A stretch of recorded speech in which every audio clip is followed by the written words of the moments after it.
Hi, that's me. You might be wondering how I got here. Well, it all started when my mom, It must be embarrassing for the world champion to lose to me. my dad, No! and they got divorced.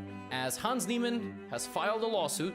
I'm Blazemark, and I decided to do something a little bit crazy. So, Magnus Carlsen faces Hans Niemann. Everybody knows this part, skip ahead. Okay. So the important part is the 72-page document by chess.com confirming that Hans Niemann cheated and explaining the patterns that the system picked up to confirm on this. You know that feeling when you hear about a crime and think to yourself, I could have gotten away with that. This was my moment. And let's just say I let the intrusive thoughts win. Before I continue, let me state, I do not condone any sort of cheating I did in this as an experiment. At the day of this video's release, I have sent an email to chess.com to suspend my account and refund the ELO to the people that I beat. I also knew that if I was caught, the points would be returned to them regardless. Therefore, I knew I was doing very little damage with my little expedition. I embarked on a journey with a fresh account that signs up as an intermediate player. I could have started higher, but I wanted to push the limits of the system in place to climb all the way to 2000 rating without getting caught. Ladies and gentlemen, here's how I did it. Step number 1. Get a separate device. The number one piece of evidence chess.com has against you and Hans Niemann is the detection of alt-tabbing and finding a greater average accuracy in your play. That's why I pulled up a Leech's analysis board on my mobile phone. Step number 2. I only played rapid. Time control do you like most? I mean, I don't know. I can say I hate what I hate most. What? I actually hate rapid. Seriously? Anyways, rapid gives me enough time to be able to look up the moves and play at a high accuracy without being suspicious. Step 3. Do not cheat on every move. There's only going to be a few crucial movements in every game. Wait, did I go the wrong way? I went the wrong way, I should have went backwards.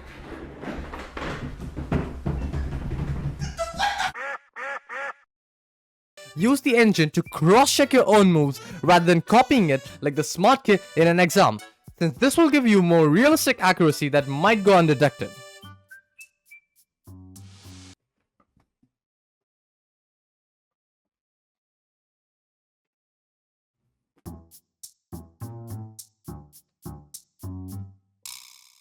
Step number 4. Don't win every game. I don't think I need to explain why that's important. I start off with probably the most challenging game imaginable.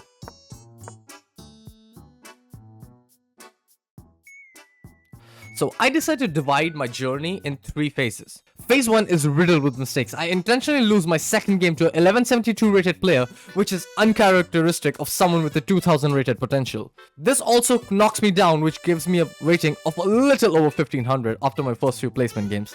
This doesn't seem too bad, but I would need to win 60 games back to back to back to reach 2000. And as I said before, don't win every game.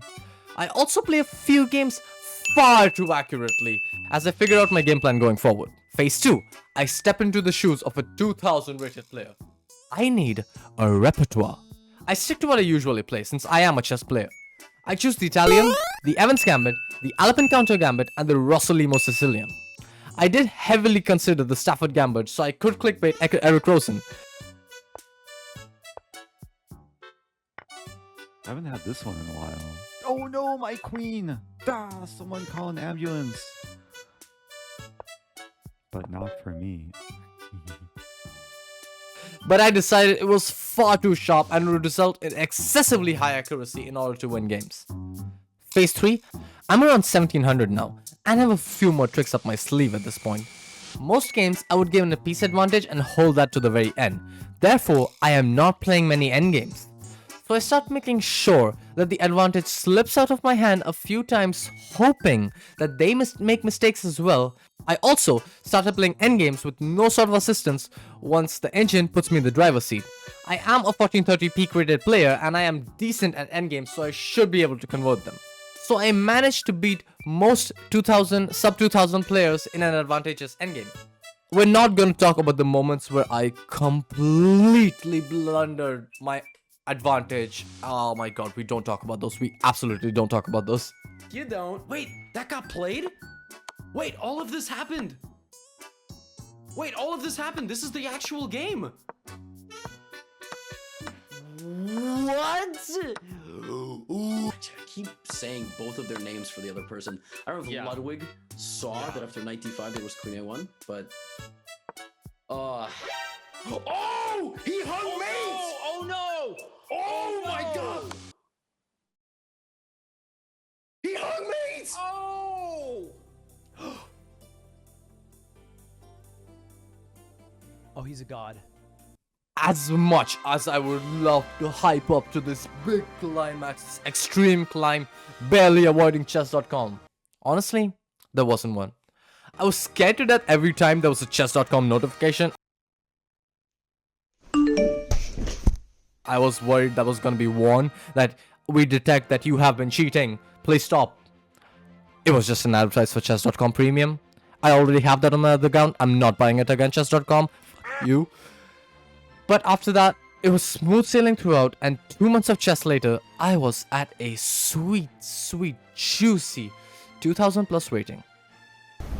Learn from chess.com, advertise yourself, tell them to subscribe. Yeah, okay. Shut up. I got you. You heard the guy. Anyways, so chess.com cheating algorithm is definitely flawed and needs to make some improvements. If I give this account to a human, I am 100% sure that they would deduce that I did cheat due to the rapid growth and the uncharacteristic losses to lower rated players for someone with a caliber of 2000. But what this also confirms is that the people chess.com does deem as cheaters are definitely guilty of the crime. Here's some recommendations to improve the algorithm. Growth rate. Now I'm certain that this exists in the algorithm in some shape or form. I'd recommend lowering this threshold to applying a win percentage checklist. Anything over 70% should be on a watch list, and anything over 80% should be investigated. After all, even Hikaru can't play on 80%.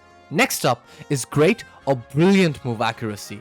I found myself being unable to stop myself from following the engine when there was an only move or a juicy sacrifice in the position, because I don't want to give up the advantage. And sacrifices are cool, we all know that. Game length. I also realized that this style of gameplay resulted in much fewer endgames, as I mentioned before. So the average game length could also be a major factor that could be taken into account for these investigations. I also have a few more methods and specific ways to implement these algorithms, but I don't wish to reveal these to the public, as I do realize that this video could cause an influx of potential cheaters on the website that I like to play on, honestly. Which is why chess.com, I pray to you or whatever. I want to work with you. And help you fix these loopholes in the algorithm that I have found. I have some data which I could also present to you. Please reach out to me. I have all my socials attached below, and this should be up here right now. Let me know if you want a part 2 covering all these crazy games I had on the account, as well as tag chess.com Twitter. Please do it for me. I love you guys. Tag chess.com on Twitter, telling them about this video. Like, comment, and subscribe, and I'll see you next time.